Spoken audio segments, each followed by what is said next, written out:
அம்பேத்கர் பிறந்தநாள் விழா நடந்து முடிந்து நாலந்து நாள் ஆகிவிட்டது. இந்த நிலையில் ஒரு முதலமைச்சராக பொறுப்பில் இருக்கிற ஒருவர் சொல்லியிருக்கிறார், சனாதன தர்மம் என்று உதயநிதி ஸ்டாலின் சொன்னது தவறான தகவல், தவறான கருத்து. அவர் தண்டிக்கப்பட வேண்டும் என்கிற ஒரு கருத்தை காங்கிரஸ் கட்சியினுடைய தெலுங்கானா முதலமைச்சர் தெரிவித்திருக்கிறார்.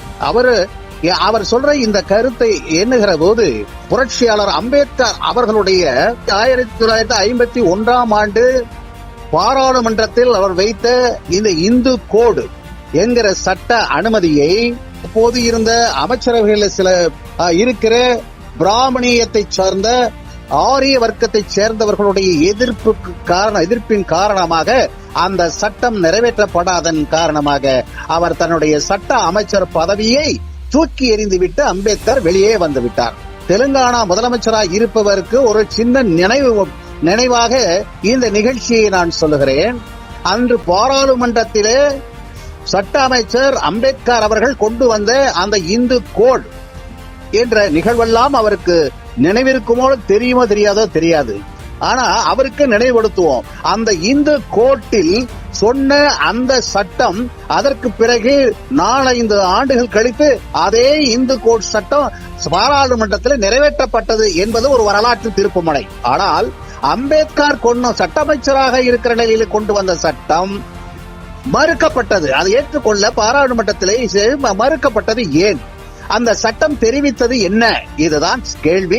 அந்த முதலமைச்சர் அவருக்கு உதயநிதி ஸ்டாலினை தண்டிக்க வேண்டும் என்கிற அந்த கருத்தை சொல்லுகிற அந்த முதலமைச்சர் அந்த சட்டம் ஏற்றுக்கொள்ளப்படாமல் போனது, அதற்கு பின்னாலே 4-5 ஆண்டுகள் கழித்து அந்த சட்டம் பாராளுமன்றத்தில் ஏற்றுக்கொண்டது என்கிற அந்த விவரம் எல்லாம் கொஞ்சம் தெரிந்து கொள்ள வேண்டும் என்பதை நினைவுபடுத்துவதற்காக இந்த வாய்ப்பை நாம் பயன்படுத்திக் கொள்கிறோம். அந்த சட்டத்தில் புரட்சியாளர் அம்பேத்கர் அவர்கள் இந்து கோட் சட்டத்தில் என்ன சொன்னார்?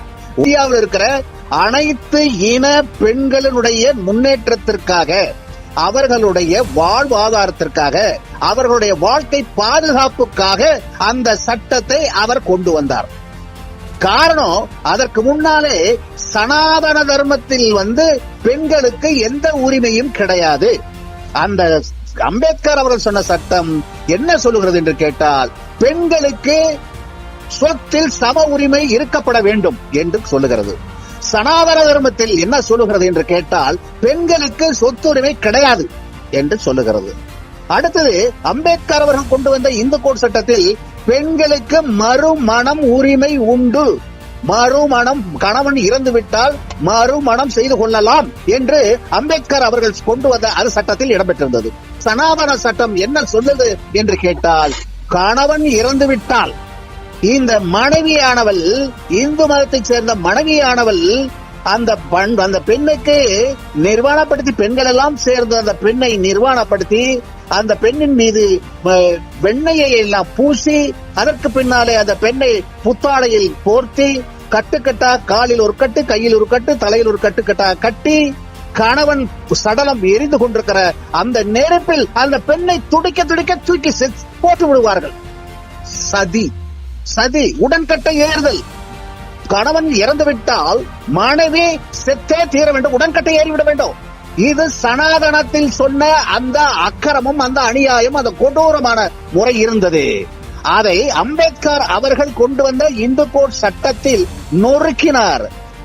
இனி மறுமணம் செய்வது என்கிற உரிமை பெண்களுக்கு வேண்டும். கணவர் இறந்து விட்டால் மறுமணம் செய்து கொள்ளலாம் என்கிற சட்டத்தினுடைய உரிமையை அந்த சட்டத்தில் குறிப்பிட்டுகிறார். ஆக சனாதானத்திற்கான எதிர்ப்பான, சனாதானத்தை புதைக்கிறதுக்கான அந்த வழிவகைக்கான சட்டம் தான் அம்பேத்கர் கொண்டு வந்த அந்த கோடு, இந்து கோடு சட்டம்.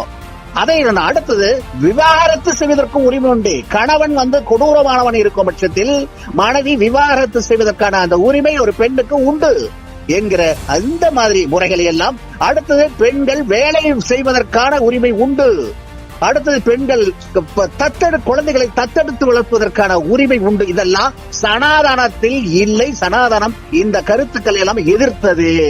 ஆகவேதான் அம்பேத்கர் அன்றைக்கு கொண்டு வந்த சட்டத்தை சனாதானத்தில் இன்றைக்கு அந்த தெலுங்கானா முதலமைச்சரை போலவே அதே மாதிரி அங்க ஒரு செட் ஒன்று இருந்தது. காங்கிரஸ் அந்த நேருவை சுற்றி கொண்டிருந்த ஒரு செட்டு அம்பேத்கரை கொண்டு வந்த சட்டத்தை எதிர்த்து குரல் கொடுத்து, வேண்டாம் சனாதானத்துக்கு எதிர்ப்பான சட்டங்கள் இதெல்லாம் என்று எதிர்த்ததன் காரணமாக நேரு அந்த சட்டத்தை அன்றைக்கு நிறைவேற்ற முடியாமல் போச்சு. அம்பேத்கர் அவர்கள் மனம் வெறுத்து போய் பதவியை தூக்கி எறிந்து வந்து விட்டார் என்ற வரலாறு எல்லாம் உண்டு.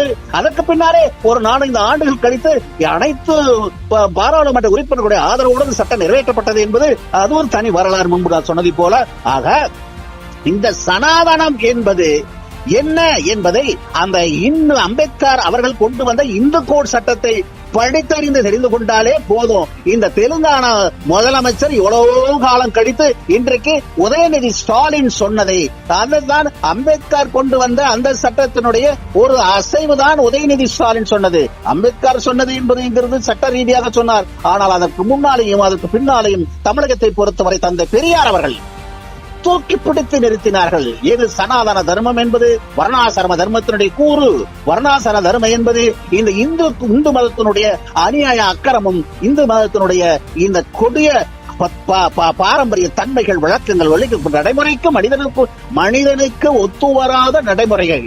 அதை குறிப்பா பெண்கள், அடிமைப்பட்டு கிடந்த பெண்கள், வர்ணம் இருக்கிறதே பிராமணர்கள், வைசியா, சத்திரியா, வைசியா, சூத்ரா, அந்த சூத்திர வனத்தை இனத்திற்கு கீழாக இருந்த பஞ்சமர்கள், அந்த பஞ்சமர்கள் ஜாதி என்பது தாழ்த்தப்பட்டவர்கள், தீண்டப்படாதவர்கள், அரியல் வரப்படாதவர்கள், கண்ணிலே படப்படாதவர்கள், இப்படி அந்த இனமெல்லாம் பிரிக்கப்பட்டது.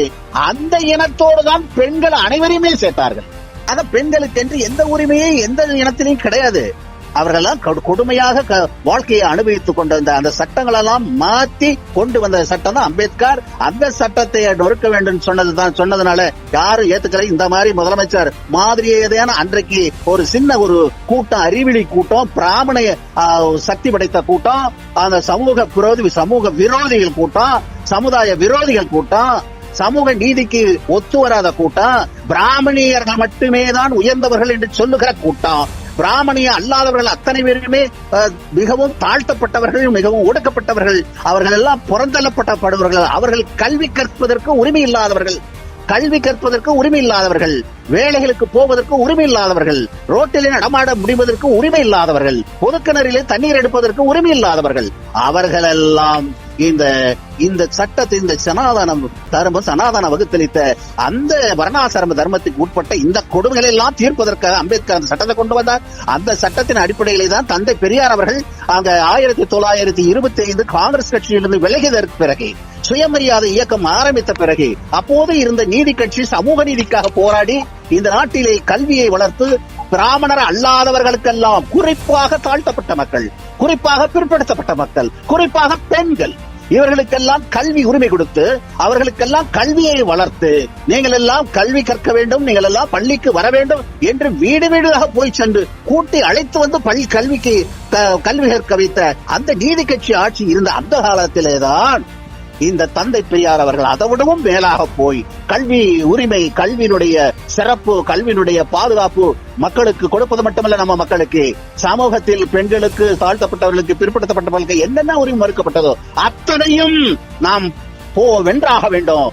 ஒரு குறிப்பிட்ட 100% 3% இருக்கிற இந்த பாப்பார்கள், இந்த பிராமணர்கள், உயர்ஜாதி என்று சொல்லுகிற அந்த கொடுமை தீர வேண்டும். 97% மக்கள் தாழ்த்தப்பட்ட மிகவும் சமூகத்தில் இழிவு செய்யப்பட்டவர்கள் என்ற அந்த கொடுமை தீர்க்கப்பட வேண்டும் என்று போராடி அதற்காக ஒரு அமைப்பை, சுயமரியாதை இயக்கம் என்ற அமைப்பை ஆரம்பித்ததற்கு பின்னாலே அவர் நீதி கட்சியிற்கு நீதி கட்சியினுடைய தலைவராக மாறி, அவர் திராவிட கழகம் என்பது மாறி, அந்த திராவிட கழகம் இன்றைக்கு திமுக மாறி, அது பேரறிஞர் அண்ணா அவர்கள் தலைமையேற்று, அதற்கு பிறகு முத்தமிழறிஞர் கலைஞர் அவர்கள் வழிநடத்தி, அதனுடைய வழியிலே நீதி கட்சியினுடைய திராவிட இயக்க மாடலினுடைய ஆட்சி இந்த சிறப்பாக இன்று தமிழகத்தில் நடைபெற்றுக் கொண்டிருப்பது இதே திராவிட மாடல் ஆட்சியினுடைய பிம்பம், திராவிட ஆட்சியினுடைய மகிமை, சிறப்பு இந்தியா அளவிலே இன்றைக்கு பிரகாசமாக பரவி கொண்டிருக்கிற இந்த காலகட்டத்திலே சிறப்பான தன்னுடைய பணியை தன்னுடைய மூதாதையர் வழியில பெரியார், அண்ணா, தளபதி முத்தமிழறிஞர்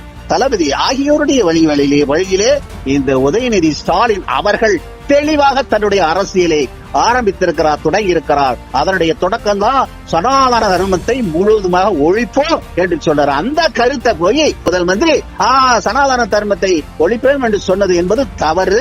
அவர் உதயநிதி ஸ்டாலின் தண்டிக்கப்பட வேண்டும் என்று சொல்கிறார். தண்டிக்கப்பட வேண்டும், அம்பேத்கர் தண்டிக்கப்பட வேண்டும் வேண்டியதா? அம்பேத்கர் தண்டிக்கப்பட வேண்டியவரா? சொல்ல வேண்டியது முதலமைச்சர், அந்த காங்கிரஸ் முதலமைச்சர். அம்பேத்கர் தண்டிக்கப்பட வேண்டியவரா? சனாதனம் ஒழிக்கப்பட வேண்டும் என்று சொன்ன அன்றைக்கு அம்பேத்கர் தண்டிக்கப்பட வேண்டியவரா? தந்தை பெரியார் அவர்கள் தண்டிக்கப்பட வேண்டியவரா?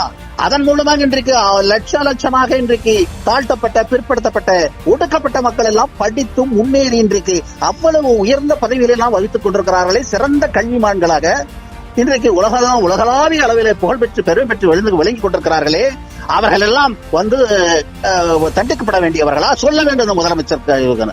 எனவே இது போன்ற கருத்தை சொல்லுகிற போது ஒருவர் ஒரு கருத்தை சொல்லுகிறார் என்றால் அது ஏன் சொன்னார், எதற்கு சொன்னார் என்று ஆராய்ந்து பார்த்து அதுக்கு பதில் சொல்ல வேண்டுமே தவிர எடுத்த உடனேயே சனாதனத்தை பற்றி சொன்ன உதயநிதி ஸ்டாலின் தண்டிக்கப்பட வேண்டும் சொல்லுவது அறிவீனம், அரைவேக்காடு, அறிவுகட்டத்தனம், அயோக்கியத்தனம். இதுதான் என்னுடைய கருத்து.